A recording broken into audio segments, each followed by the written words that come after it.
मैं रवि कुमार आप सभी का आपके चैनल फिजिक्स इज इजी पे स्वागत करता हूं। तो हम लोग अभी कैपेसिटर पढ़ रहे हैं चैप्टर 4, लेकिन चैप्टर 3 इलेक्ट्रिक पोटेंशियल जस्ट अभी हम लोग ख़त्म किए हैं। और इलेक्ट्रिक पोटेंशियल में हम लोग को अभी न्यूमेरिकल आप लोगों को करवा रहे थे, ऑब्जेक्टिव क्वेश्चन जो बेसिक आपका था वह करवा रहे थे। तो एग्ज़ाम में ये सारे क्वेश्चन पूछने की काफ़ी संभावना है। पार्ट 1 में आपका कुछ क्वेश्चन करवाए थे और आज आपका पार्ट 2 है। तो बोर्ड पे हमने क्वेश्चन लिखा है, बहुत सिंपल क्वेश्चन है, सबको बहुत मज़ा भी आएगा और समझ में भी आएगा, कोई दिक्कत नहीं होगा। एग्ज़ाम के लिए काफ़ी इम्पोर्टेंट है, इसलिए वीडियो पूरा देखिए, ध्यान से देखिए। और इनकेस अगर कुछ प्रॉब्लम हो तो कमेंट में बताइएगा, हम उसको क्लियर करेंगे। तो देखिए लिख दी है आपका चैप्टर 3 विद्युत विभव इलेक्ट्रिक पोटेंशियल। इससे 6 क्वेश्चन आपका लास्ट वीडियो में पार्ट 1 में करवाए थे, यह पार्ट 2 है आप लोग का। तो पहला आपका क्वेश्चन नंबर 7 हो रहा है, निम्नलिखित में से कौन सदिश राशि है। ध्यान से देखिए, निम्नलिखित में से कौन सदिश राशि है। ऑप्शन है विद्युत विभव, विद्युत क्षेत्र की तीव्रता, विद्युत आवेश और आवेश का पृष्ठ घनत्व। तो बहुत आसान है, देखो विद्युत विभव सबको पता है क्या है, अदिश राशि है, समान बीजगणित के नियम से जोड़ घटा सकते हैं। विद्युत क्षेत्र की तीव्रता इलेक्ट्रिक फील्ड इंटेंसिटी ई, यह क्या है आपका वेक्टर क्वांटिटी है। और विद्युत क्षेत्र की तीव्रता क्या है, तो कोई आवेश है वो अपने आसपास के क्षेत्र में कुछ परिवर्तन लाता है। और अगर Q आवेश पे F बल लग रहा हो तो इकाई आवेश पे कितना बल लगेगा, F/Q बल लगेगा, और वही क्या कहलाता है, इलेक्ट्रिक फील्ड इंटेंसिटी कहलाता है। तो विद्युत क्षेत्र की तीव्रता आपका क्या हो गया, राइट आंसर हो गया। इसके अलावा आप कहिएगा कि सर विद्युत आवेश, तो विद्युत आवेश भी आपका अदिश राशि है। और आवेश का पृष्ठ घनत्व यह भी आपका क्या है, अदिश राशि है। सरफेस चार्ज डेंसिटी आप लोग अच्छा से पढ़े हैं। तो अगला क्वेश्चन पे आते हैं हम लोग। अगला कह रहा है विद्युत क्षेत्र ई तथा विभव में संबंध होता है। तो बहुत सिंपल क्वेश्चन है, लेकिन बराबर रिपीट होते रहता है एग्जाम में आप लोग का। तो हम लोग पोटेंशियल ग्रेडियंट के विषय में या विभव प्रवणता के विषय में पढ़े थे कि E बराबर क्या, -dV/dx। अलग से लेक्चर ही आपका इलेक्ट्रिक पोटेंशियल चैप्टर में। तो विद्युत क्षेत्र की दिशा क्या होती है, तो घटते हुए विभव की ओर होती है। तो E बराबर क्या होगा बता दीजिए, -dV/dx। तो इसमें भी कोई दिक्कत नहीं है, बिल्कुल बेसिक प्रॉब्लम है आप लोग का। अगला देख लेते हैं जल्दी से, यह समविभवी पृष्ठ आप लोग को बोले थे, काफ़ी इम्पोर्टेंट है एग्जाम के लिए। और समविभवी पृष्ठ का मतलब क्या होता है, तो वैसा सतह जिसके सभी बिंदु पर विद्युत विभव क्या हो, एक समान हो, यानी कि कांस्टेंट हो। किसी भी बिंदु पे आप जाइए, जैसे कि कोई कंसेंट्रिक स्फीयर है, सकेंद्रीय गोला है, तो गोला के किसी भी बिंदु पे त्रिज्या नहीं चेंज होगा उसका, तो किसी भी बिंदु पे जाइएगा सब जगह विभव क्या है, समान है। और इसी को तरह तरह से क्वेश्चन पूछेगा, कहेगा कि कोई r त्रिज्या का गोला है या वृत्ताकार पथ है, उस पर इलेक्ट्रॉन को चक्कर मरवा रहा है, आधा चक्कर मारने में कितना वर्क डन होगा, 2 चक्कर मारने में कितना वर्क डन होगा।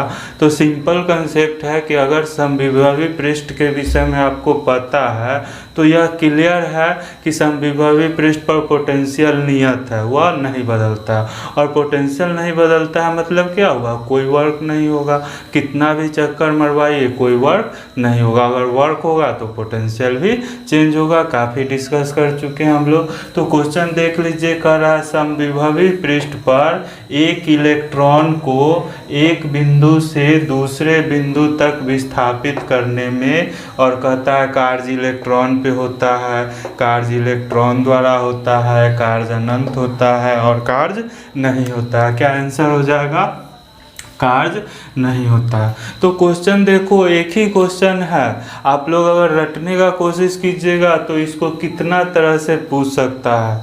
आधा चक्कर मारने में कितना होगा, बिंदु ए से बी तक ले जाने में कितना वर्क होगा। लेकिन जब समविभवी पृष्ठ है तो सब जगह तो पोटेंशियल कांस्टेंट है, वर्क डन 0 होगा। अगर वर्क हो जाएगा तब तो पोटेंशियल कांस्टेंट नहीं रहेगा, दो बिंदु के बीच कुछ विभवांतर हो जाएगा।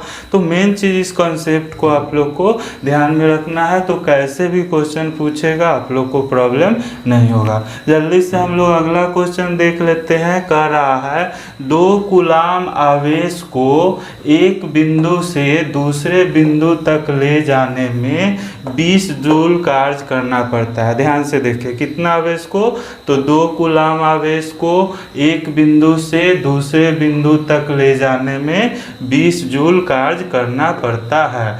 इन बिंदुओं के बीच विभवांतर भी है। तो हमेशा हम हजारों बार बोल चुके होंगे कि विभवांतर क्या है, तो इकाई धन आवेश को एक बिंदु से दूसरे बिंदु तक ले जाने में किया गया कार्य। तो अगर 2 कूलाम आवेश को ले जाने में 20 जूल कार्य हुआ तो इकाई आवेश को कितना हो जाएगा, तो 20/2। कितना आंसर हो जाएगा आपका, 10 वोल्ट हो जाएगा। कोई समस्या नहीं होना चाहिए। इकाई धन आवेश को एक बिंदु से दूसरे बिंदु तक ले जाने में किया गया कार्य, और वही क्या निकालते थे, W/Q। अगर Q0 आवेश को एक बिंदु से दूसरे बिंदु तक ले जाने में W वर्क होता था, तो इकाई आवेश को ले जाने में कितना होता था, W/Q0। तो ऐसे भी चाहिएगा तो W के जगह पे 20 और Q0 के जगह पे 2 रखेगा, कट के आपका 10 वोल्ट ही आएगा। या सिंपल कंसेप्ट रखेगा, 2 कूलम को ले जाने में 20 जूल कार्य हुआ, 1 कूलम को कितना होगा, तो 20/2 10 जूल कार्य होगा। तो यह भी आपको ध्यान में रखना है। लेकिन एकदम सिंपल क्वेश्चन है, क्वेश्चन में आपका कोई दम इस सब में नहीं है। अगला क्वेश्चन हम लोग देख लेते हैं जल्दी से। इसमें थोड़ा सा हम लोग को हो सकता है कैलकुलेशन करना पड़े, लेकिन एकदम बेसिक है। देखिए क्या कह रहा है, 2 प्लेटों के बीच विभवांतर 10⁵ वोल्ट है। ध्यान से देखिए, 2 इस तरह से मान लो कि आपके पास प्लेट दे दिया है और दोनों के बीच विभवांतर दे रहा है कितना, तो 10⁵ वोल्ट का विभवांतर दे रहा है। आगे पढ़िए, और उनके बीच की दूरी 4 × 10⁻³ मीटर है। तो दोनों प्लेट का बीच का दूरी भी दे रहा है। तो कैपेसिटर अभी हम लोग पढ़ रहे हैं, कैपेसिटर में तो ऐसे भी पढ़िएगा V = ED, जहाँ की है दोनों प्लेट के बीच विद्युत क्षेत्र और D है दोनों प्लेट के बीच की दूरी। लेकिन यहाँ पे डायरेक्ट हम ऐसे भी पढ़ सकते हैं कि आपने पढ़ा है पोटेंशियल ग्रेडियंट में E बराबर क्या होता था, -dV/dx, और एक्चुअल में क्या है यह, तो डेल्टा V और बटे डेल्टा x dV/dx को डेल्टा V/डेल्टा x भी ले सकते हैं। इसी को limit delta x tending to 0 करते थे तो dV/dx आता था।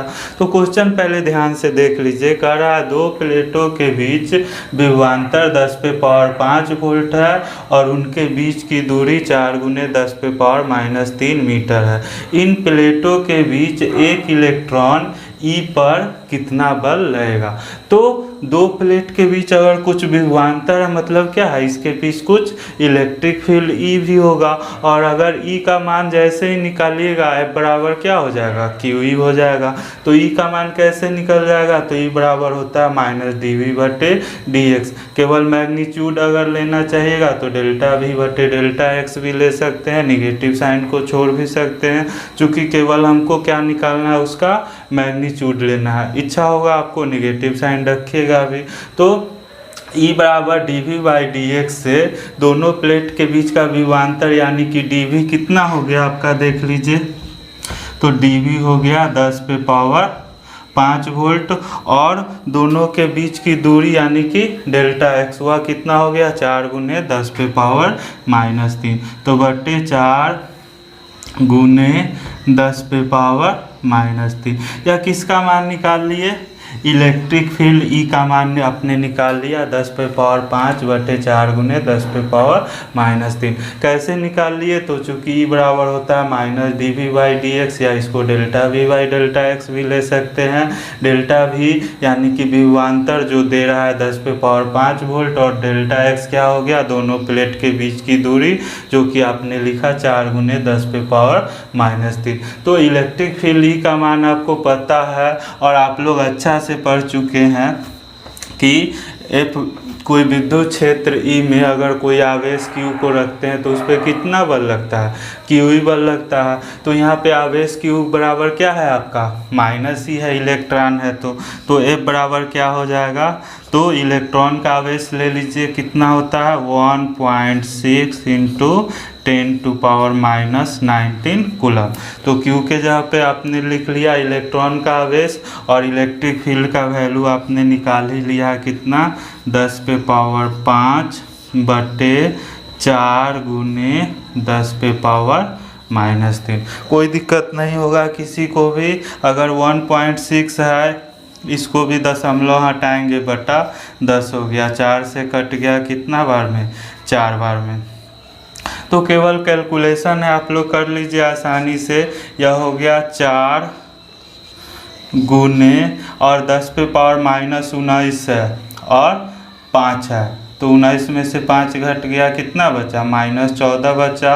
और यह -3 है, ऊपर जाएगा +3 हो जाएगा, तो -14 + 3 -11 बचा, और एक यह 10 है, यह भी ऊपर जाएगा, क्या हो जाएगा? -12। तो 4 गुने 10 पे पावर -12 न्यूटन। मौखिक बना सकते हैं, कुछ नहीं किए हैं, एक बार फिर से देख लीजिए। आप लोग को कह रहा था कि दो प्लेटों के बीच विभवांतर 10 पे पावर 5 वोल्ट है, और उनके बीच की दूरी 4 गुने 10 पे पावर -3 मीटर है। तो इन प्लेटों के बीच एक इलेक्ट्रॉन ई पर लगने वाला बल ज्ञात करना था। तो अगर प्लेट के बीच का हम लोग इलेक्ट्रिक फील्ड निकाल लेते हैं कि दोनों प्लेट के बीच विद्युत क्षेत्र की तीव्रता कितनी है, तो आसानी से इलेक्ट्रॉन पे लगने वाला बल क्या हो जाएगा? F बराबर QE, Q के जगह पे E रख दीजिएगा। तो E का वैल्यू कहाँ से मिल जाएगा? पोटेंशियल ग्रेडियंट से। E बराबर होता है -dv/dx, या डेल्टा v बटे डेल्टा x। निगेटिव साइन आप रखिए, छोड़ दीजिए, हमको केवल मैग्नीट्यूड देना है। तो डेल्टा v के जगह पे हो गया 10 पे पावर 5, और बीच का दूरी है 4 गुने 10 पे पावर -3। तो यह इलेक्ट्रिक फील्ड का मान आपने निकाल लिया इतना। अब हमको बल निकालना था, तो बल बराबर क्या हो जाएगा? Q इंटू ई। Q के जगह पे क्या हो गया? तो 1.6 इंटू 10⁻⁻19, जो कि इलेक्ट्रॉन का आवेश है, और E का वैल्यू यह आपने निकाला ही था, रख दिए। यह आपका 1.6 था, दशमलव हटाए, बता 10 हो गया, 4 से 4 बार में कट गया। तो 4 गुने बाकी जितना 10 का पावर है सबको जोड़ लीजिए। तो 10 पे पावर -19 है, +5 हो गया, तो -14 बचा। फिर यह -3 ऊपर जाएगा तो +3 हो जाएगा, तो -14 + 3 कितना बचेगा? -11। और यह 10 भी है, ऊपर जाएगा, यह भी माइनस हो जाएगा, तो -11 और -1 क्या हो गया? -12। यानी 4 गुने 10 पे पावर -12 न्यूटन। तो कौन फार्मूला यूज किए हम लोग? F बराबर QE। E का वैल्यू निकाल लिए, और Q के जगह पे क्या रख दिए? E रख दिए, तो E इंटू E हो गया। तो आसानी से यह रिजल्ट आपको आ गया। आंसर आपका हो गया कितना? 4 गुने 10 पे पावर -12 न्यूटन। तो बहुत बेसिक लेवल का क्वेश्चन सब है, लेकिन देखिएगा एग्जाम में यही लेवल है। और इवन जेई मेन भी अगर आप लोग फॉर्म भरिएगा तो जेई मेन में भी आसानी से इसी लेवल का क्वेश्चन आपका रहेगा। बहुत मज़ा से आप लोग बनाइएगा। तो खैर यहाँ तक आप लोग नोट कीजिए, फिर आगे का क्वेश्चन हम लिखते हैं। फिर कैपेसिटर का भी हम लोग का काम करना है, लेकिन अभी इस क्लास में केवल इलेक्ट्रिक पोटेंशियल का सब हम ऑब्जेक्टिव आपको करवाते हैं। अगला क्वेश्चन हम लोग देख लेते हैं। देखिए, तो यह क्वेश्चन IIT 2001 में आपका पूछा हुआ है देखने में भी थोड़ा सा भड़कदार आप लोग को लग रहा होगा, लेकिन जितना समय केवल पढ़ने में लगेगा बस उतना ही दम क्वेश्चन में है। हमेशा आपको कहते हैं कि क्वेश्चन बड़ा देख के कभी भी नहीं डरिएगा, क्वेश्चन से इंफॉर्मेशन आप सही सही निकाल लीजिएगा। देखिएगा क्वेश्चन में कोई जान नहीं रहता है, चाहे आईआईटी का ही क्वेश्चन क्यों ना हो। और इसलिए कहे कि जितना हम बता रहे हैं तो जेईई मेन कम से कम आसानी से आप लोग फिजिक्स सॉल्व कीजिएगा। हम पेपर भी आपको सॉल्व करके बताएंगे, करवाएंगे भी। तो जल्दी से क्वेश्चन देख लेते हैं। कहता है कि एक समरूप विद्युत क्षेत्र ई, विद्युत क्षेत्र कैसा है, समरूप है, और की दिशा एक्स अक्ष के धनात्मक दिशा के अनुदिश है। तो मान लेते हैं इस तरह से, हमेशा कहते हैं फिजिक्स में एक्सिस को तो कभी भी नहीं छोड़िए। इस तरह से हम ले लिए, इधर वाई एक्सिस ले लिए, इधर एक्स एक्सिस ले लिए, इस तरह से इधर आपका क्या हो जाएगा, निगेटिव एक्स एक्सिस हो जाएगा, इधर आपका निगेटिव वाई एक्सिस हो जाएगा, और यह आपका क्या हो गया, ओरिजिन हो गया। तो हमेशा एक्स एक्सिस ले लेने से बहुत आसानी से काम हमारा हो जाता है। तो कहता है एक समरूप विद्युत क्षेत्र ई की दिशा एक्स अक्ष के धनात्मक दिशा के अनुदिश है। यानी कि समरूप विद्युत क्षेत्र किस तरह से है, इस तरह से आपका एक्स अक्ष के अनुदिश है। इस तरह से मान लीजिए कि समरूप विद्युत क्षेत्र को कैसे कहते हैं, समांतर रेखा से दिखाते हैं जो एक दूसरे के पैरेलल है। तो विद्युत क्षेत्र जो है वह समरूप है और कैसे है, धनात्मक एक्स एक्सिस की ओर है, यानी एक्स एक्सिस का धनात्मक दिशा जिस दिशा में है उसी तरफ आपका इलेक्ट्रिक फील्ड ई भी है। यहाँ पे थोड़ा सा आप लोग को याद होगा कि पोटेंशियल ग्रेडियंट ई बराबर आप लोग क्या पढ़े थे, बहुत इंपॉर्टेंट है यह d v by d x, जिसको कि विभव प्रवणता हम अलग से चैप्टर ही करवाए हैं। तो यह क्या बताता है कि विद्युत क्षेत्र की दिशा, और यह निगेटिव साइन से क्या, d v by d x तो विभव प्रवणता या उसका ढाल बता रहा। तो यह निगेटिव साइन क्या बताता है कि ऋणात्मक विभव प्रवणता की ओर होगा, यानी कि विद्युत क्षेत्र ई का दिशा किधर होगा, तो उस दिशा में होगा जिस दिशा में विभव क्या हो, घटता हो। यानी अगर विद्युत क्षेत्र की दिशा में जैसे जैसे बढ़ेंगे, मतलब क्या हुआ, एक्स एक्सिस की दिशा में बढ़ेंगे, तो जैसे जैसे बढ़ेंगे विभव क्या होगा, घटता जाएगा। बस इस क्वेश्चन का यही कंसेप्ट ही है कि विद्युत क्षेत्र की दिशा में विभव क्या होता है, घटता है। अब इसी को हुआ क्वेश्चन के माध्यम से पूछ रहा है, आईआईटी में पूछे या आपका इंटरमीडिएट में ही पूछे। तो क्वेश्चन देखिए क्या कह रहा है कि एक समरूप विद्युत क्षेत्र ई की दिशा एक्स अक्ष के धनात्मक दिशा के अनुदिश है। विद्युत क्षेत्र हम एक्स एक्सिस के लॉन्ग ले लिए। अब कह रहा मूल बिंदु ए है, यानी ओरिजिन है, यहीं पे आपका क्या है, बिंदु ए है। तो बिंदु ए को कहाँ रख दिए, ओरिजिन पे रख दिए। अब कह रहा और एक्स अक्ष पर x बराबर +1 सेंटीमीटर, तो x अक्ष पर मान लीजिए कि यहाँ पे आपका +1 सेंटीमीटर है। तो x अक्ष पर +1 सेंटीमीटर पर कौन बिंदु है, बिंदु B है। तो x अक्ष पर +1 सेंटीमीटर पर बिंदु B ले लिए।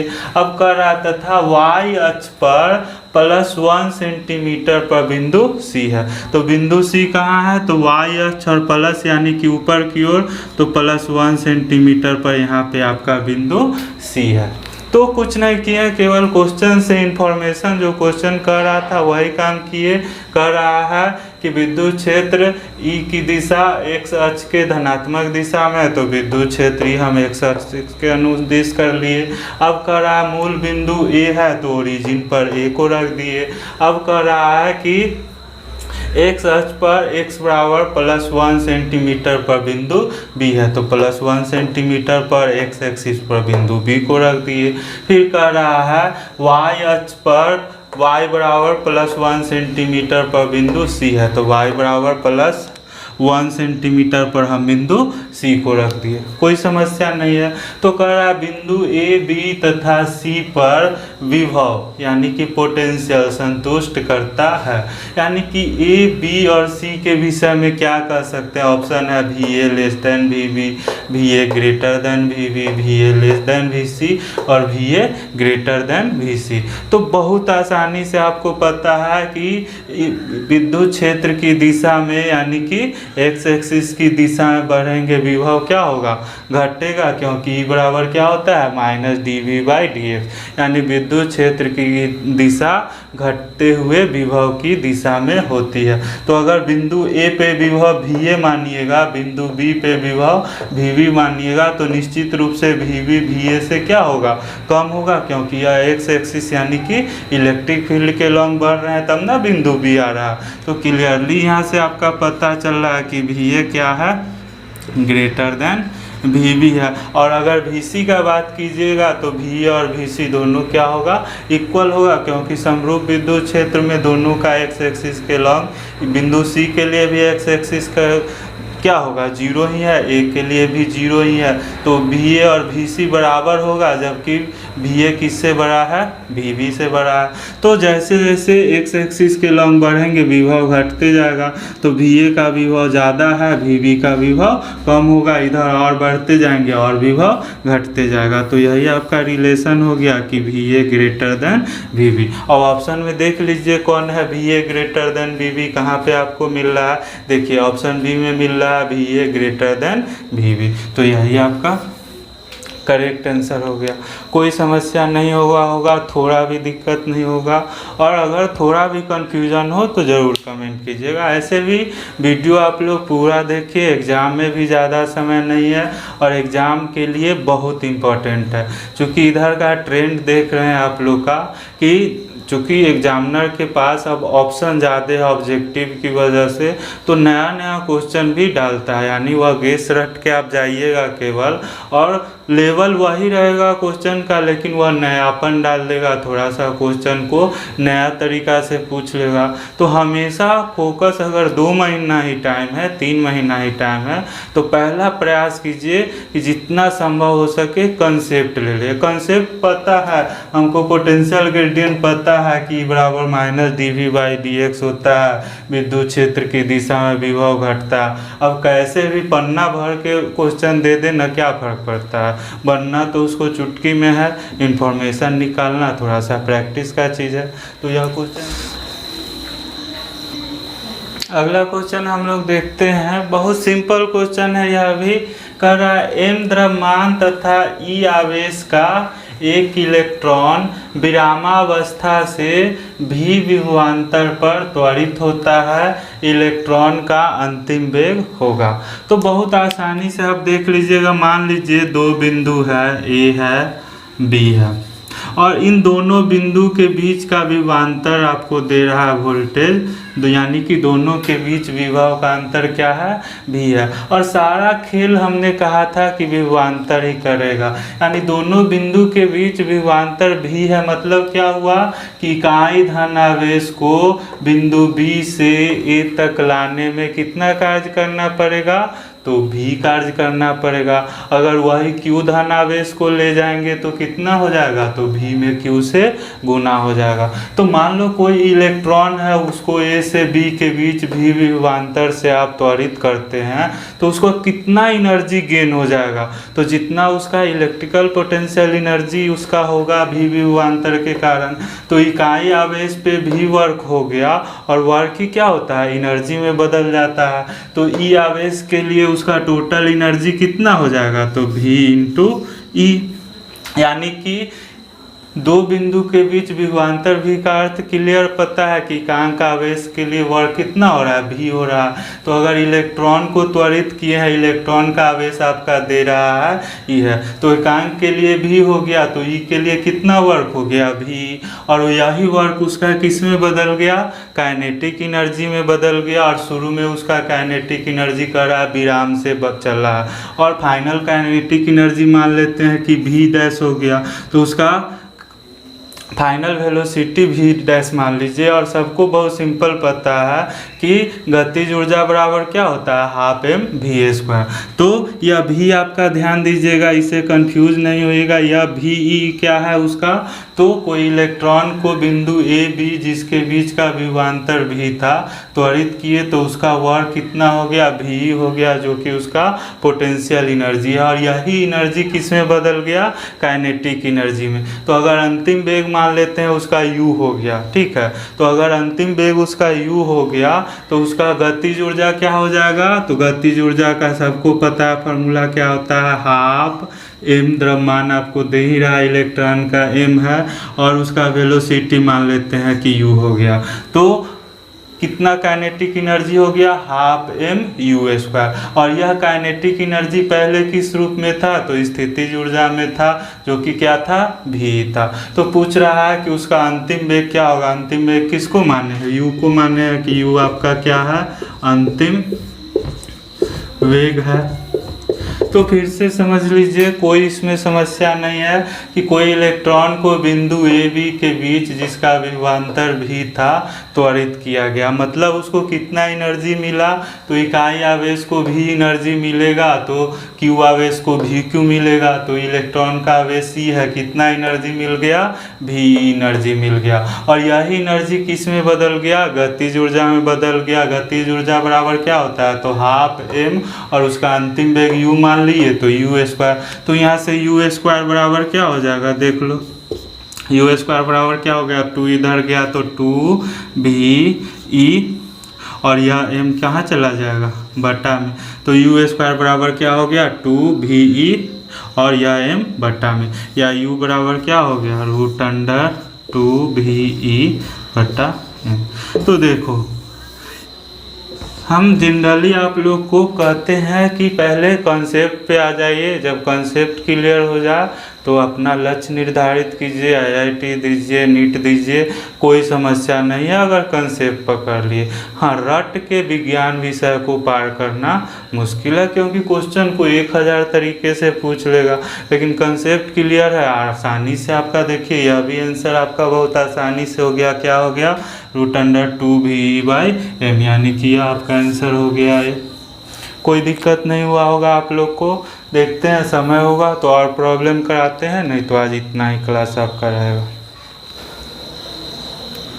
एक क्वेश्चन और जल्दी से देख लीजिए, कह रहा है एक विद्युत द्विध्रुव यानी कि इलेक्ट्रिक डायपोल के किसी बिंदु, ध्यान दीजिएगा, यह क्या कर रहा है, किसी बिंदु r थीटा पर विभव यानी पोटेंशियल का व्यंजक है।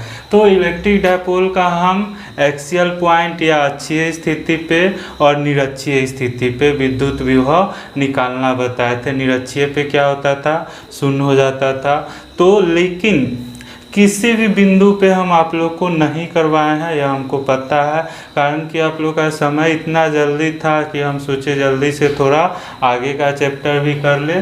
तो यह हमको जैसे ही मौका लेगा तो इसका भी बना के डाल देंगे। लेकिन फ़िलहाल के लिए याद रखिएगा कि अगर किसी भी बिंदु पे आपको विभव कहेगा तो याद रखिएगा क्या हो जाएगा, 1/4πε0 p cos θ/r²। तो इसको अभी केवल माइंड में रखिएगा, ध्यान में रखिएगा, कोई दिक्कत नहीं है, निकाल भी देंगे, बहुत आसानी से हो जाएगा। तो आज का क्लास इतना ही रहने देते हैं। वीडियो आप लोग पूरा देखिए, और कल से फिर आपका कैपेसिटर का वीडियो हम डालेंगे, बीच बीच में आपका प्रॉब्लम सारा ऑब्जेक्टिव करवाते जाएंगे, तो एग्ज़ाम में कोई दिक्कत आप लोग को नहीं होगा। तो जितना ज़्यादा से ज़्यादा आप लोग चैनल को सब्सक्राइब कीजिए, या जो पढ़ने वाले हैं उनमें शेयर भी करते जाइए, उन लोग को व्हाट्सएप पे या जैसे भी हो आपका शेयर का ऑप्शन रहता है, शेयर कीजिए वीडियो को, हमको अच्छा लगेगा। जितना लोग जुड़ेंगे उतना अच्छा लगेगा। और वीडियो पूरा देखिए और कमेंट ज़रूर कीजिए। धन्यवाद।